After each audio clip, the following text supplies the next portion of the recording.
So let's start with the Joe Cox assassination then.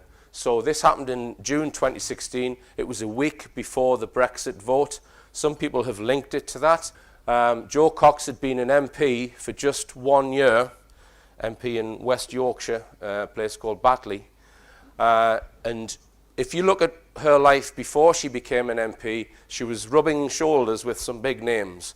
Gordon Brown, Sarah Brown, Obama. She was involved with this very dubious White Helmets organisation. Her husband also had connections to Gordon Brown. So she was bringing that experience from her pre-MP life into politics, into a political platform, right? And I think we must consider that when we consider this assassination. Okay, let's look at the killer then, or the alleged killer. So this is the guy who's supposed to have murdered her, Thomas Mair. Now, you need to forget everything that you've read about him in the media with regards to his character, because it really is all bullshit. I've been to Batley, and I stayed there for 3 days on one occasion, and then I went there for another 2 days, and I met with 2 people who know him very well.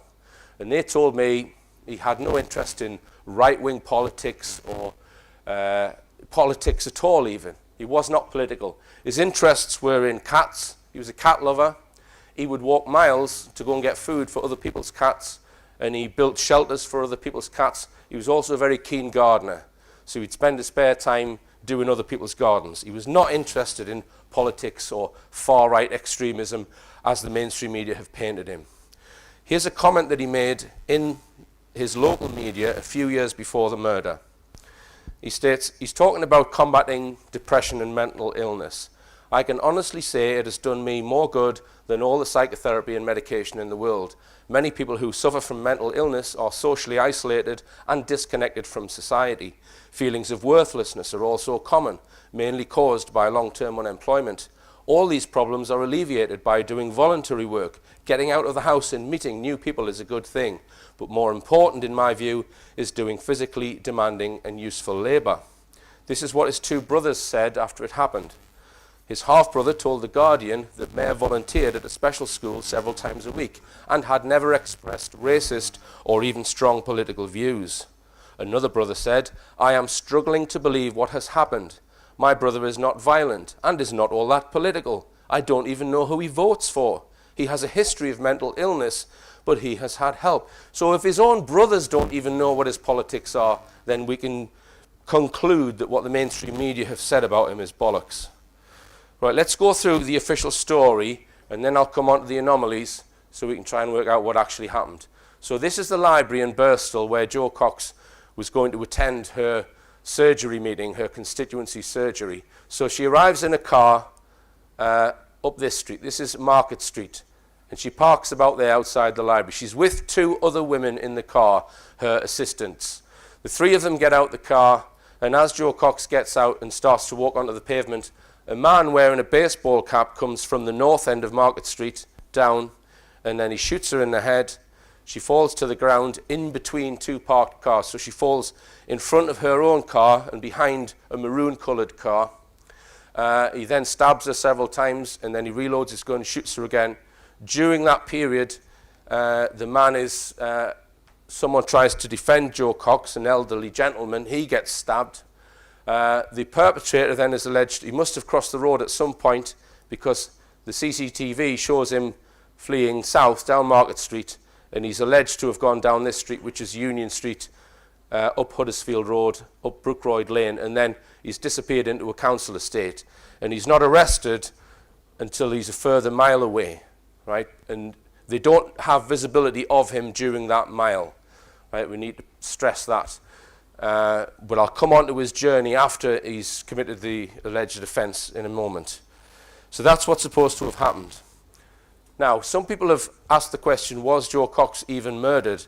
And the reasons why they've suggested this are several. And I'm just going to go through, so I'm going to deal with this question first before I go on to the anomalies. So reasons which have created doubt. Firstly, there's a lack of blood at the scene. So people have referred to images like this one. So this is the maroon car in front of Joe Cox's car. This is Joe Cox's car. So where she's died is in between. So there's no blood on the pavement. And the early reports did say that the attack was near the library or just outside the library. So the trial revealed that that wasn't the case. So it's interesting that the media got a completely wrong story up front, right? She's hardly left the car when she's been murdered, so she didn't get a chance to get on this path. So here's a helicopter shot of the maroon car and Joe Cox's car. That looks like blood to me. Okay, so I don't think we can say there's no blood. She was in the road for over an hour being held by another woman, yet no images of the body have been shown at the scene, which is unusual, but because this is a political assassination, I think it's possible that the mainstream media were denoticed about this, not to show any images of the body. And I don't think that the people at that library were perhaps the kind of people that would come out and start taking close-up photographs of a dying woman, right? And she was kind of screened by two parked cars. She was a fairly small woman. So I don't think it's surprising that there's no photographs of her while she was there.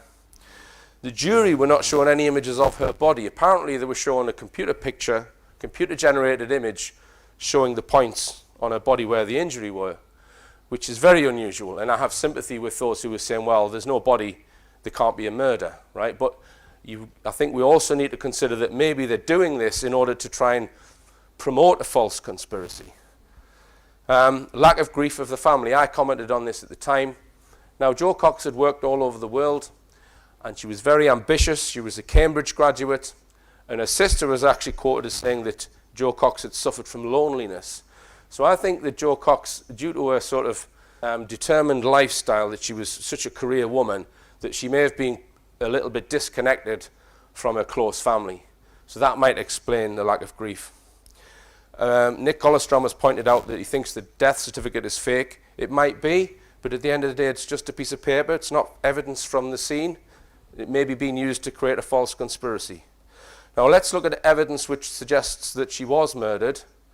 The BBC made a documentary, as they always do with these events, and all it did, as usual, was push the official story. So it didn't ask any questions. It didn't look at any anomalies, which is what they're supposed to do.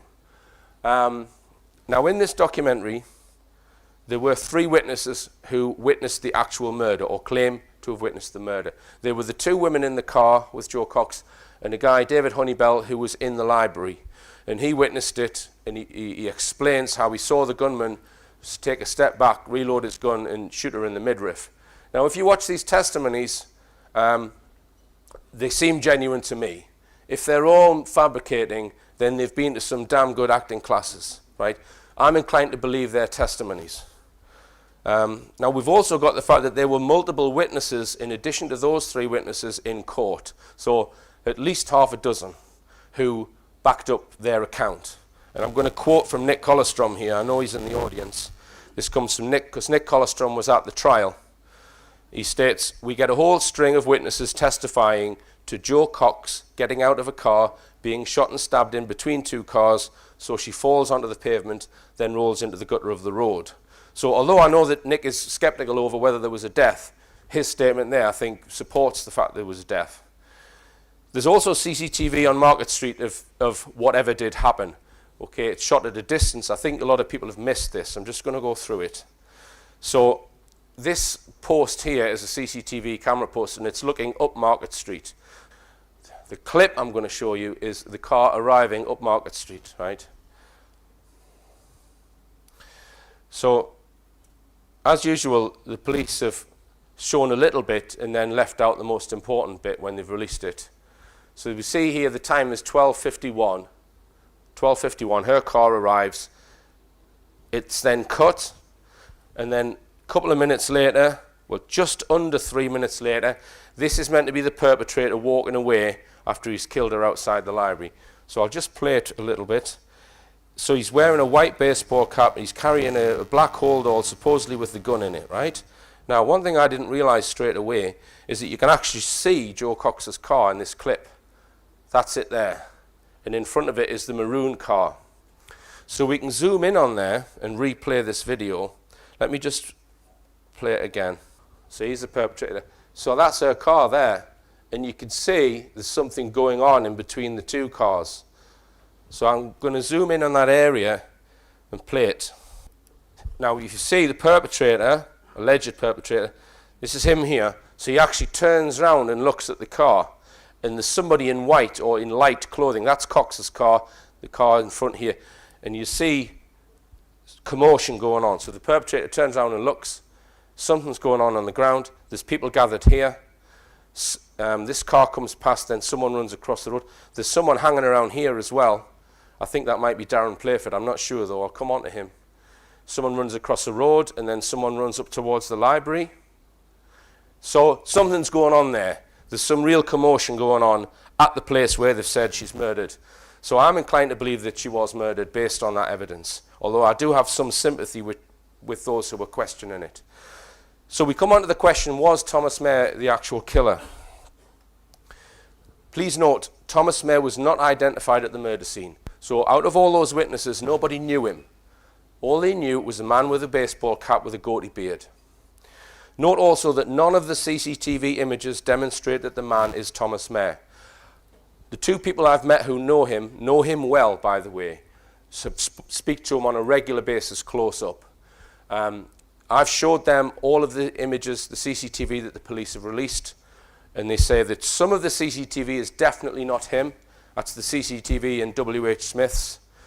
And they say the rest of the CCTV, it might be him, but it could be easily somebody else. Right? So none of the CCTV images demonstrate that it's him, mainly because he's wearing this baseball cap, which is obscuring his face.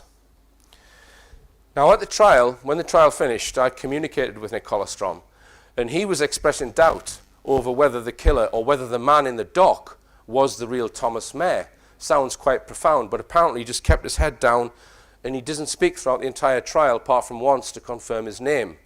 And Nick was saying, well, I'm not convinced it's him. He didn't answer any questions, etc.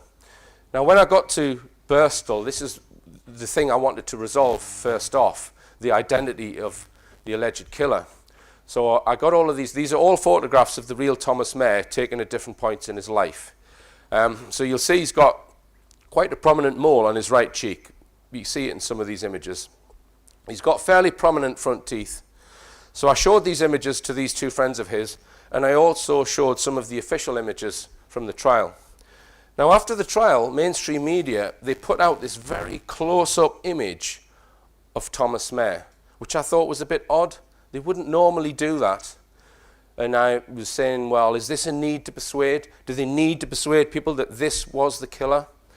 They also put these images out, right?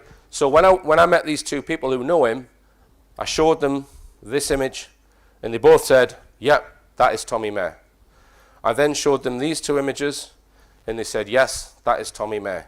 I then showed them this image, which is the perpetrator being interviewed by the police in the BBC documentary, and they both said, that's not him. One of them said the eyebrows are far too thick. Now, in the BBC documentary, when they showed this image, they also showed this image shortly after it. And both these people who know him, they also said that's not Tommy Mayer. Now, to me, it just looks like the same person, because I don't know him, right?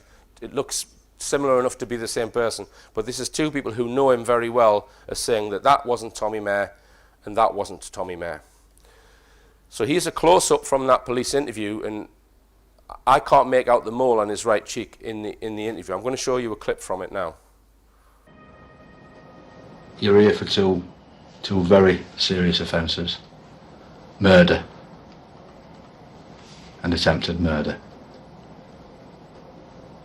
It's murder of an MP going about a business, and attempted murder of an elderly gentleman who comes to assist her. The MP's been shot and stabbed a number of times, and the elderly gentleman has been stabbed. That's why you've been arrested, and that's why you're being interviewed. And you're choosing to sit there and say nothing at all, which is your right. However, their families, they want to know what's gone on.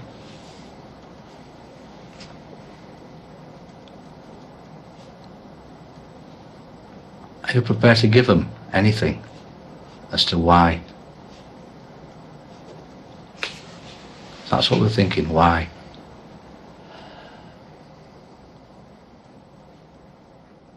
It's not uncommon for the police to sit in an interview room and listen to somebody saying no comment, but it is uncommon for us to sit and listen to somebody saying nothing, and he just simply didn't react to anything. Think about that, folks, because if you're being interviewed by the police, right, and you don't want to answer a question, your brief will say, just say no comment, so you can move on to the next question. But he didn't even say no comment. What that means is his voice is not recorded on the police equipment. Now, why might he want to do that? Because if it's not the real Thomas Mayer, he's going to have a totally different voice, isn't he? Right? So to me, that's a second piece of evidence which suggests that perhaps wasn't the real Tommy Mayer, although I wouldn't be able to tell the difference, but I don't know the guy. Two people who know him say it wasn't him. So reasons why it's been suggested that a double may have been used, so not just in the police interview, at the trial as well. Firstly, the two people who knew him well say the man in the police interview is not Mayer. During the police interview, the suspect did not speak at all. During the trial, the accused only spoke once to confirm his name. Now, you might be sitting thinking, no, he shouted out, "My name is death to traitors." That was at the magistrate's hearing. I'm not sure whether there was any public there, right? But at the trial, he just spoke very briefly to confirm his name, then kept his mouth shut, hiding those two front teeth. During the trial, no witness was asked to confirm the man they saw doing the murder was the man on trial. People at the trial were not sure it was the real Thomas Mayer in the dock, and no defence was given by the accused. This is another key element which suggests he's a patsy. No defence was given. Now, you're going to see some facts that I'm going to present that his defence could have presented but didn't. So these all suggest that Nick Collerstrom may have been right. So this is a comment from Dr. Nick Collerstrom. No witness was asked whether the guy sitting in the dock was the Thomas Mayer whom they remembered. The guy in the dock kept his eyes down, showed no interest in anything, just wrote notes and looked very bored. So think about this, folks. If it's true, let's go down this as a hypothesis. If they're using someone else, why would they do it? There's only one reason I can think of, and that's the real Thomas Mayer didn't do the murder, and they're framing him as a patsy. They don't want the real Thomas Mayer defending himself, saying it wasn't me, folks. I was doing someone's garden, right? So let's go down this avenue then, that we've possibly got an imposter. So we can repeat that Thomas Mayer was not identified at the murder scene. No CCTV images can demonstrate whoever it was Thomas Mayer. So there's no evidence from the murder scene that the killer was Thomas Mayer. Let's look at the perpetrator's movements immediately after the murder, because I think the anomalies shed light on how this may have been done. So this was his path, right? This is the man in the white baseball cap is alleged to have fled down Union Street up Huddersfield Road and then disappeared into this housing estate. I'll come on to that in a second. I just want to point out a few more anomalies. Firstly, all the people who saw the murder claim the perpetrator was wearing a black baseball cap. But as we saw, the official perpetrator on CCTV is wearing a white one. There was a witness in the market, a young lad, I'm not sure if he gave evidence at the trial, he said the perpetrator fled north wearing a black baseball cap. So we've got conflicting accounts of the perpetrator with white and black baseball cap. Now, the official story states that when he got up onto Brookroyd Lane here, he went into John Nelson Close, jumped into a garden, removed his white baseball cap, and underneath was a black baseball cap. He threw his white baseball cap away, took his jacket off, and then continued on his journey up Brown Hill Road, walks about a mile, and then is arrested some time later. Now, we know this path because of a witness called Darren Playford, which I'll come on to. Now, when I showed this to the two locals who I spoke to who knew Tommy Mayer, one of them said, well, Tommy wouldn't walk round there to go down Union Street. There's a gap in the fence here. He would cut across there, or he might even go diagonally across the car park, right? So they were suggesting that that person didn't have local knowledge. He may have gone down this way, but that would mean that two witnesses would have been fabricating that said he went down Union Street, because there's no CCTV of him being released in that area. So that's his official path, right? And I'm very intrigued by this part of the story where he jumps into a garden, because he's in the garden for a period of time and we're not told how long he's in the garden for. I actually think he may have gone into this house and not the garden. So as I said, the witness who has enlightened us on this evidence is Darren Playford, because Darren Playford is alleged to have seen what happened, and he starts walking down Union Street to get away. So he rings the police and gives them a running commentary, right? And he follows the perpetrator through all these streets. So he flees the scene down this street, but the perpetrator starts to follow him. So he goes up this street, sees the perpetrator go up Brookroyd Lane, sees him going to John Nelson Close for a period of time, and then also sees him go up, this is Brown Hill Road. Now, the timing of this is critical. So what I did was, I've made a little video where I've walked the same path as the perpetrator. So this is at the bottom of the Market Street. That's the CCTV camera there. So I'll put a clock here just to show you how long it takes. I've speeded up the camera. So he goes down this little side street here. He turns left onto Huddersfield Road, crosses the road, and then goes into John Nelson Street or John Nelson Close. Supposedly jumps into this garden, takes his hat off, comes out again, and then he comes to this T-junction, turns right, and then turns immediate left. This is Brown Hill Road. So it took me just over 3 minutes to walk that, and I was just walking at a normal pace. So it would take certainly no more than 4 minutes to get up onto Brown Hill Road. Right, so it's not going to take any more than 4 minutes to get from there to there. I'll show you a little clip from the actual phone call, because I've tried to get hold of this phone call from the police. You can't get hold of it. There's only very small segments of it being put out in mainstream media. Apparently it was played at the trial, but Nick has said that he thinks that it might have been an edited version at the trial. He's not sure. Right? But I'm going to show you the brief few clips that they have released in the media. And even this clip they've rearranged it. If you hurry up, you'll get him. Okay. There's hell on this chaos. He stabs people and shot people. Right, I can see him again. You can It see, looks like you he's can taken see him his top off. again. He's taken Yes, his top off. He's got a black baseball cap. So it's a black He's baseball. got the black carrier bag in his right hand. He's got a grey shirt on. Yeah. And a with black trousers. a black trousers. Yes. Now, he's walking up Brown Hill Road now. And has got a black cap on. A black baseball cap has changed it And from a white one to a black one. And he's walking up where, love? Brown Hill Road. If they get a police car at Brown Hill Road, which is off Brookroyd Lane, you get a police car at the top of there and one at the bottom, you'll catch him. Okay. Right, now this article states how time stood still as cool 999 call handler helped police track down killer of MP Joe Cox. The 20-minute conversation which helped corner a killer. How can that conversation be 20 minutes? It takes 4 minutes to walk from there to there. It is suggesting that the man spent 16 minutes in this garden. Now, if he spent 16 minutes in that garden, surely the police would have been on the scene by then and arrested him. So my feeling is he may have gone into the house. I have discovered there's a Freemason connection with that house, right? So I think this may have been a safe house, right? I've also got a theory on Darren Playford.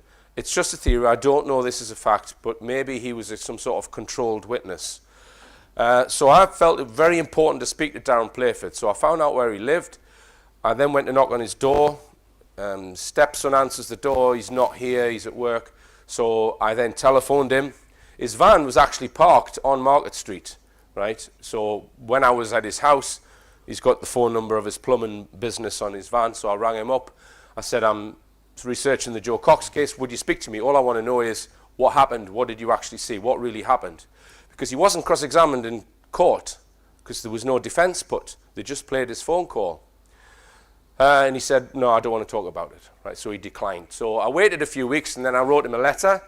And in the letter I asked him, well, could you just answer these few questions? I put a separate piece of paper in for him to answer the questions with a stamped addressed envelope.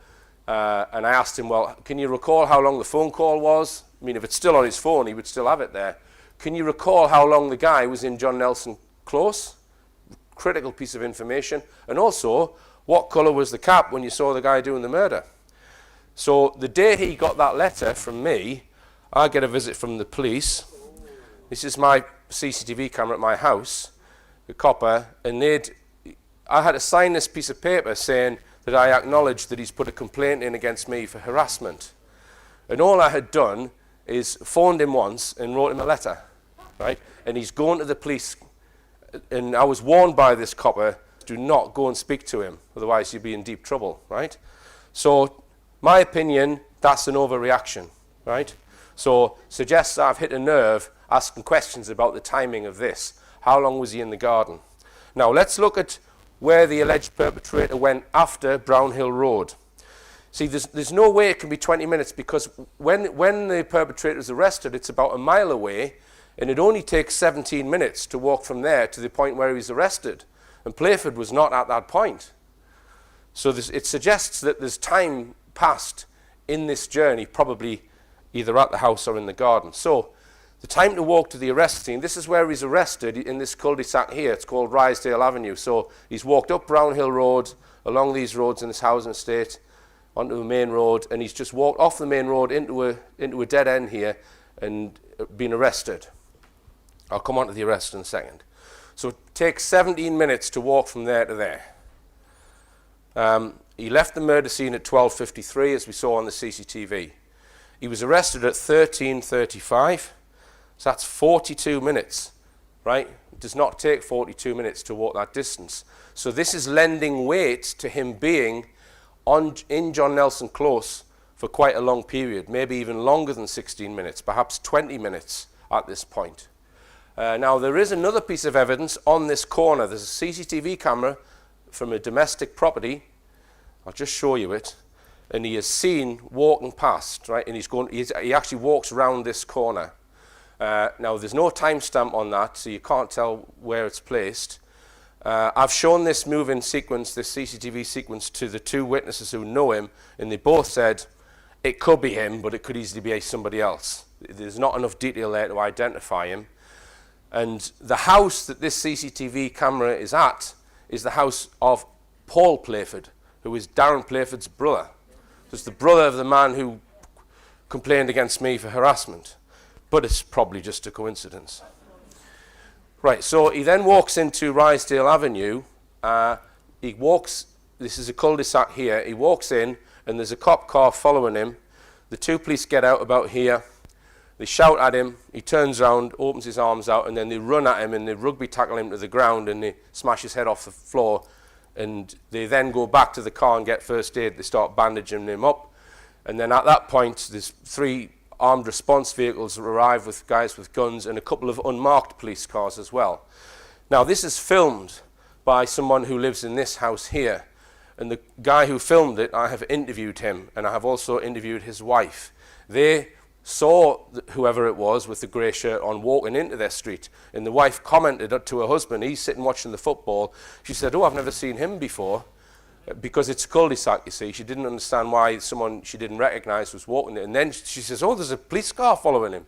So the two of them started watching, and when the police took him to the ground, the guy starts filming on his mobile phone.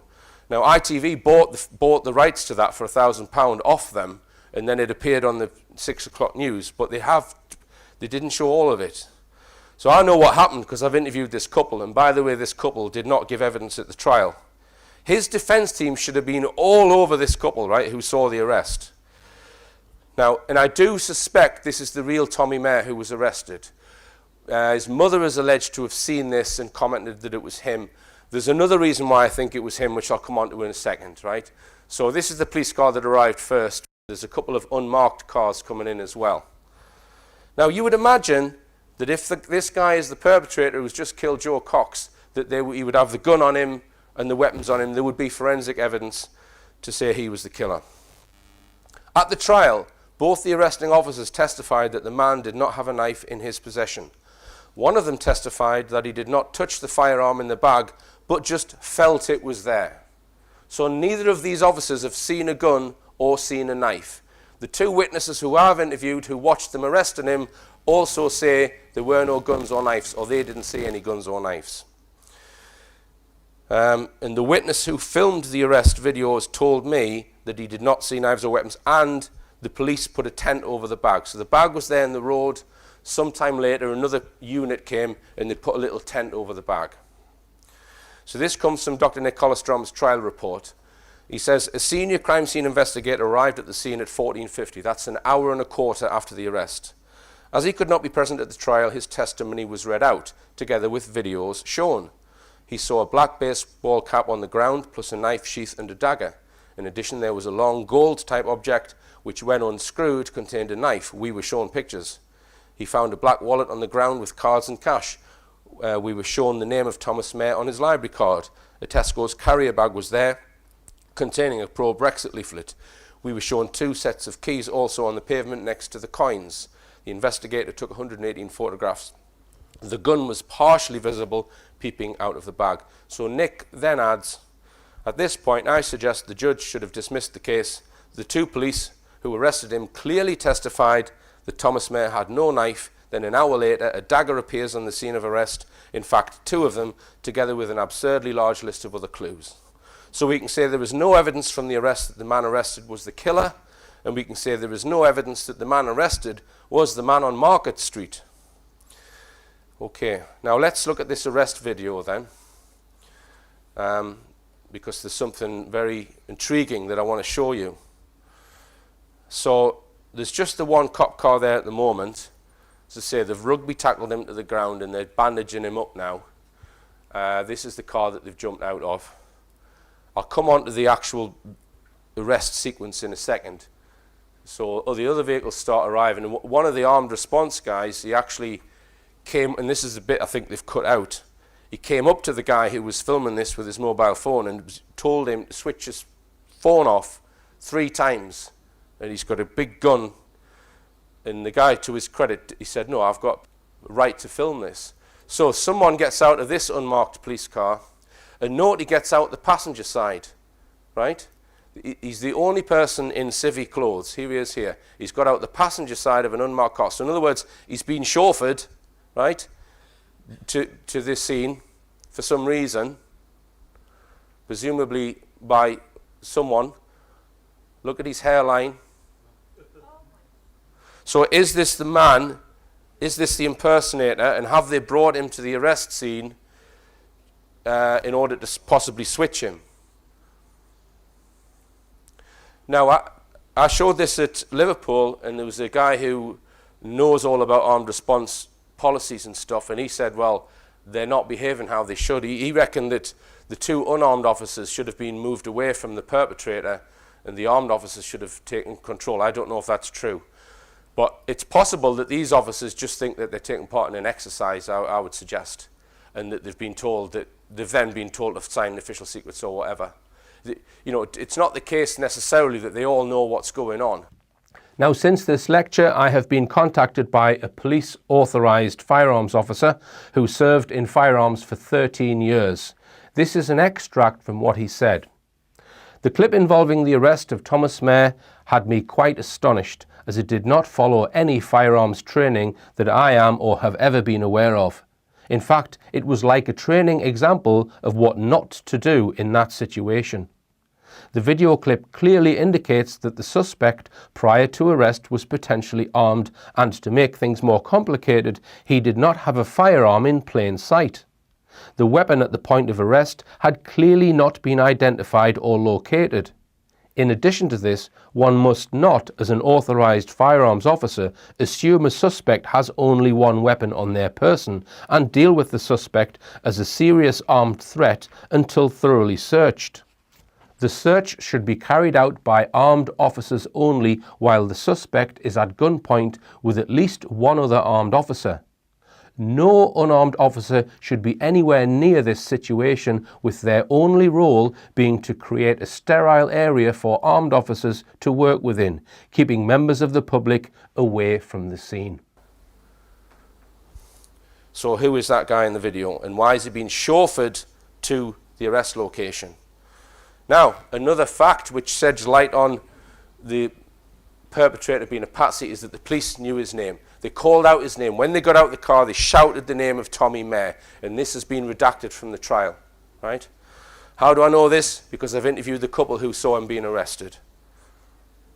So this is me talking to the couple who witnessed the arrest. When you first saw him and the police weren't there, how fast was he walking? Did he look? Where did you think he was headed? I wasn't sure because it's a cul-de-sac, but he was just walking just a normal pace. He wasn't running or anything like that. They got out of the car, they said his name first, so they obviously knew his name, and they just charged at him and took him straight down onto the floor, and that's where he went back and banged his head. Yeah, after they charged him and took him down, they said to him, "Have you just shot and stabbed somebody in Birstall?" Didn't reach for no weapons, just stood there with his bag in his hand, like, didn't even try run off or nothing, just stood and faced him like that. Now, I didn't understand the importance of them knowing his name until I got back. So I've rang the guy again just to get him to confirm that. So he's on the phone here. If you just tell me what you heard them say. He says, "Are you Tommy Mayor? Have you just shot and stabbed somebody in Birstall?" And I couldn't hear what he was saying. You couldn't hear what Tom Mayer replied. Okay, so What police were saying, yeah, but I couldn't hear the word he was saying. right. So you're fairly sure that he said his name. They definitely knew his name, honestly, they did. Right. 100% they said his name. Right. I said to Lisa as well, they know his name already when I come in. They did, 100% they said his name, they did. So can you believe that the defence team haven't got those two as witnesses? Right? They didn't even mount a defence. So the police called out his name. Now, based on their statements and the police's statements, this is what I think happened. So they're following him for some period, I don't know how long for. He gets a bit spooked, so he comes off the main road and starts walking into a cul-de-sac. I don't think he knows it's a cul-de-sac. So the car pulls up and the police get out and they shout, "Are you Tommy Mayer?" He turns around and he says something like, "That's me." They then say, "Have you got any weapons? Put your bags down and show your hands." They then charge towards him and rugby tackle him to the ground. And once they've got him down, they say, "Have you just shot and stabbed someone in Birstall?" That's what I think happened. Now, these two police officers were interviewed on Good Morning Britain, Tweedledum and Tweedledee. And I'm going to show you a clip from this because it's very revealing. We were about a few miles away, weren't we, Craig? Weren't we, Craig? Why does he need the authority of Craig? And yeah, we was on the radio, and we decided we were sent into the area to have a look for the suspect, and we got told to proceed with caution because he was obviously armed still, and he possibly had a gun and a knife on him. So then you saw Thomas Mayer, Yes. didn't you? Didn't know at the time, though. We didn't know. Did you see that? So the journalist on the left's been briefed. He's been briefed that they do not know the perpetrator's name because he jumps in to save that question. Watch again. So then you saw Thomas Mayer, Yes. didn't you? Didn't know at the time, though. We didn't know. We thought it was him. Right. Did you see the fade to white there? Right. They've actually cut 6 seconds out of this interview before they've posted it online. I know they've cut 6 seconds out because of the helpful little clock on breakfast telly. So here we go. So then you saw Thomas Mayer, Yes. didn't you? Didn't know at the time, though. We didn't know. We thought it was him. Is the man who had just murdered Joe Cox. Yeah. So they're talking about the suspect and the identity of the suspect. 6 seconds gone. I'd be interested to see the original interview for this. What did you know about him at that stage? Absolutely nothing other than he had a firearm potentially on him and a knife on him. So you've turned the car around. Do you park the car? Do you stop the car in the street? Do you jump out? No, we started following him. Now, it's interesting that they're following him, that they didn't just apprehend him immediately. We don't know how long for, and we don't know where from either. He started walking down the cul-de-sac, and there were a couple of people in the gardens, because it was around about 1 o'clock in the afternoon. Now, that suggests to me that the couple of people in the gardens is a problem to him. Otherwise, why mention it? And what he says next, I think, reveals what the problem is. I put the window down and I sort of sat on the window ledge and I hung out the window. Craig held my belt. All right, so what's going on there? He's sitting on the window ledge of a car, hanging out the window, with the other one holding his belt. What I think's going on there is he's got a taser in his hand and he's thinking about tasering him because you do need to get within about 10 or 15 feet. Not easy to taser someone from a moving car. That would explain what he's just said there. Right? And I think that might also explain why he's worried about people being in the gardens, because he doesn't want to do it in front of children, right? So, but he's not saying that in the interview. He's just saying that he's hanging out the window with Craig holding me belt. Isn't it funny? And I remember Craig shouting to me, he's got something in his hand, he's got something in his hand. He had a black hold all and Tesco carrier bag in his hand. and I was shouting to him to stop. He just ignored me at the start, and then he turned around, and then Craig, he was still shouting, and then I just told him to put his bag down, show his hands, and he did. He threw his bag down. He threw his bag down, didn't he then, yeah? And he put his arms out to the side and went, "It's me." Oh! He's missed a bit out, hasn't he? He's missed the bit out where he says, "Are you Tommy Mayer?" That's me. He's not saying, "It's me," admitting to the crime. He's replying to the question, "Are you Tommy Mayer?" These two guys, in my opinion, are perjurers for leaving this out of their court interview, that they were given his name beforehand. I can't remember getting out the car. The next memory I've got is we're literally shoulder to shoulder with Craig, and we're running as fast as we could towards him, and then as we've come probably as far as we were to you, he's quickly moved his arms from outside, from his outstretched towards his belt and down, and which is the where the firearm is. We thought we thought. He's not confirming it. He's saying we thought it was there. Yeah, that's what we thought.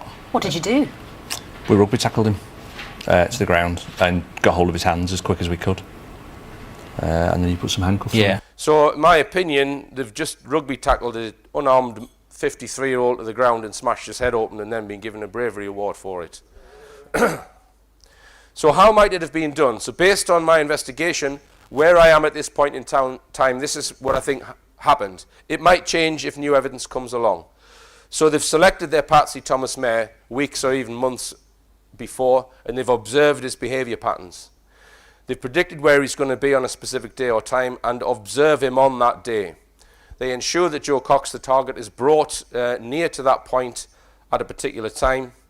A military hitman dressed as a patsy executes the murder. So someone with a similar stature, with a goatee beard and a cap. I'm not saying that the person who killed Joe Cox was the person being interviewed. Then the perpetrator flees the scene and receives information as to where the patsy is and just starts heading towards him, dressed in the same clothes, so that any CCTV or eyewitness evidence in between will match. When the perpetrator is near the patsy, the pasty is arrested and jailed. And then an impersonator takes part in the interview and trial. And we might ask, well, where's it gone wrong? Why did he wait for 16 minutes, if indeed he did, at that in John Nelson Close? Well, maybe he went in this house, which was a safe house, and he was waiting for a black baseball cap to be dropped off.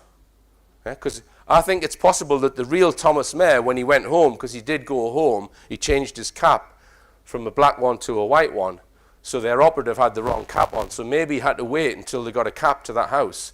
Or it could be that they've lost observation on the real Thomas Mayer, or he's gone somewhere that's difficult, and he's been told to lie low for 20 minutes before he can continue in their operation.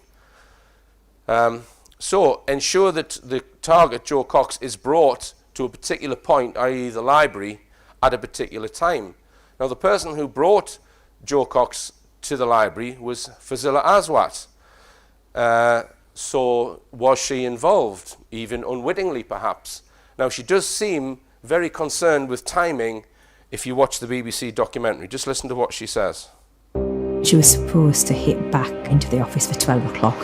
But I knew Joe would never come at that time. She was always late, and obviously we had the surgery booked for 1 o'clock, so we ideally wanted to get to Bursell for about 10:15 to.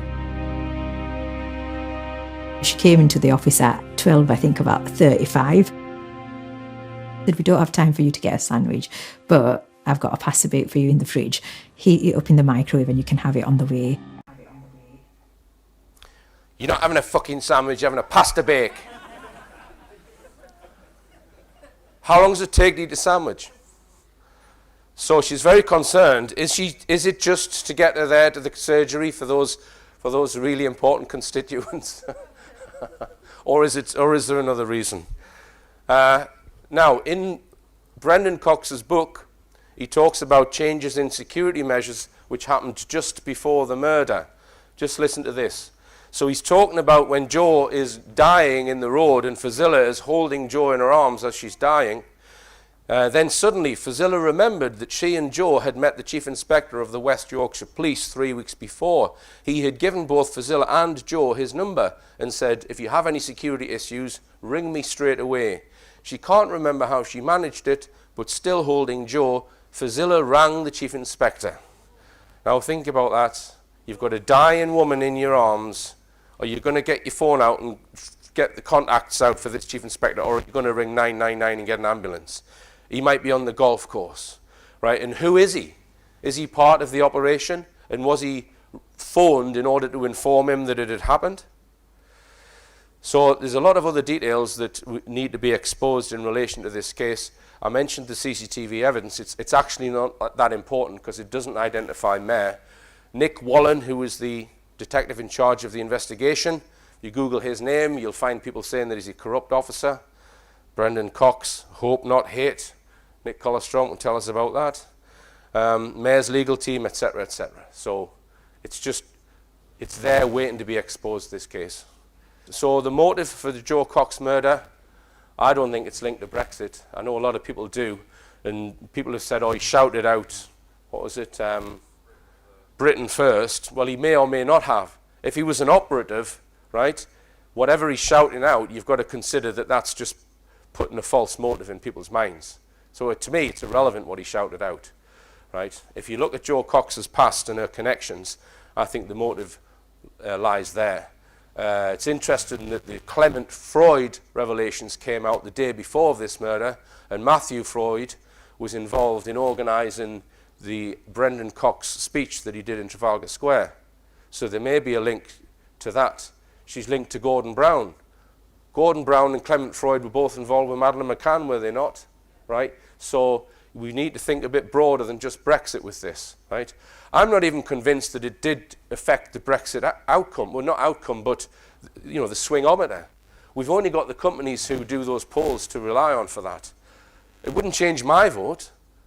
I mean, would this change your Brexit vote? Anyone in this room? Wouldn't change mine. So I think that's a false motive. Now, some people who are not aware of how state assassinations are run might be a bit puzzled. Firstly, when I say state, I don't mean Prime Minister or the Conservative Party. Political parties or even the Cabinet do not run all sections of the state. In particular, security services have zero day-to-day oversight by Parliament. They are a law unto themselves. If a security agency of the UK, such as MI5, deemed that Joe Cox was a threat to national security, probably because of something she knew, then it is possible that a state assassination was ordered without anyone in Parliament even knowing about it. Once the order has been approved and the wheels are set in motion to eliminate their target, careful consideration would be undertaken to determine what method is best for the hit. I hear some people saying, why wouldn't they just arrange something more simple, like an accident or a poisoning? All methods have their own problems and risks. In a supposedly democratic state like ours, it would be essential for the state to ensure that it is done without any suspicion of state involvement. Methods such as poisoning or even an accident of an MP is going to make people ask whether the state was involved. And any method that does not allow the case to be immediately solved, albeit fraudulently, means that a lengthy investigation has to be opened and will remain open until it is solved, which can create a headache, especially if everyone in the investigation is not part of the initial plot. In order to deflect blame away from the state, a false motive is useful and can be constructed such that it points to an individual rather than the state. If you choose a method where the perpetrator is clearly identified and there is a clear motive, albeit both being bogus, the case can be shut down and quickly forgotten about. If Cox had been assassinated in a more clandestine James Bond style way without an obvious perpetrator being accused, then we'd have a nation of concerned public demanding the killer be found. By doing it the way they have enables them to quickly close down their bogus investigation and the case can be quickly put to bed. Now, if my hypothesis is correct, it means that Tommy Mair's legal team would have been in league with the agency that ordered the assassination, along with the judge. Don't tell me you don't realise that we have corrupt lawyers and judges in this country. Remember that his legal team did not mount any defence, and I suspect his legal team knew fine well that their client was not the real Tommy Mair.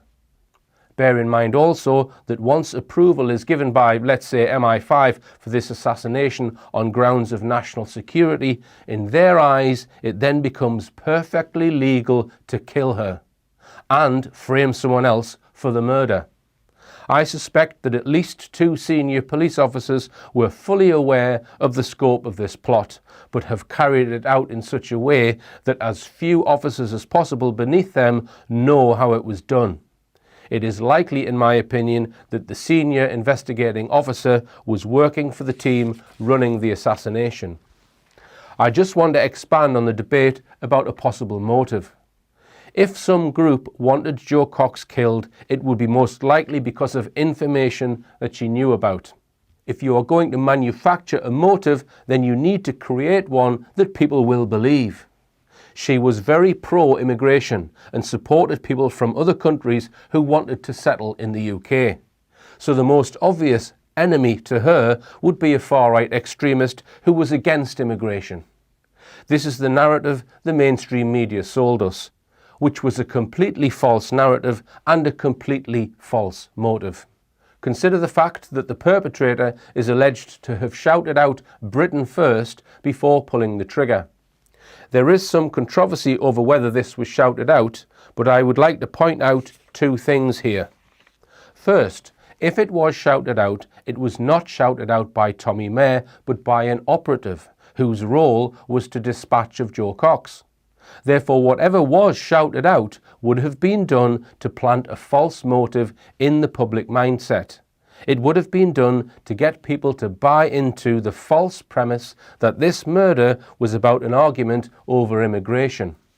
Second, the fact that there is controversy over whether he said it, I suspect is no accident, because it means that people will discuss it more, and the false motive is then reinforced by the fact there is controversy over whether it was shouted or not.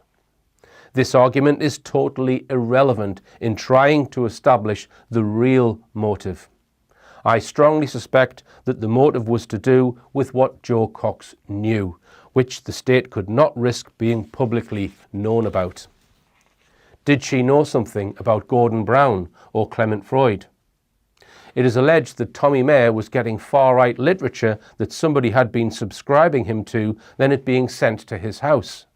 He sent the material back unopened. It is likely this was done in order to manufacture evidence to suggest he was interested in far-right ideology. This was happening some time before the murder, so I suspect the assassination was planned perhaps some weeks before it happened. Finally, what I'd like you to consider is, if I am correct, what it must have been like for the real Tommy Mair. A 53-year-old man who likes gardening and caring for cats is walking down a street minding his own business. He has no knowledge of what has just happened outside the library 40 minutes earlier. A police car starts following him and he is not sure why, so he diverts his route off the main road and walks down a random street. The 2 officers get out of their car and shout at him, and then pull him to the ground, splitting his head open. They then arrest him on suspicion of murder and he is put in a police cell. He is not given legal advice, and 6 months later, after not being given a trial, he is sent to Franklin Prison as a Category A prisoner for life. Please do me a favour and ensure your MP watches this video.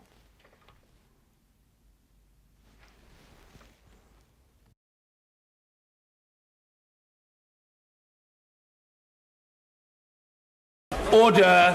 Colleagues, today the 2 extremely brave police officers who apprehended the killer of our late friend and colleague Jo Cox are in the side gallery for Prime Minister's questions. I am referring to PC Jonathan Wright and PC Craig Nichols, both of the West Yorkshire Police. Gentlemen, we honour your public service, we thank you for it, and we offer you the warmest of welcomes here to the House of Commons today.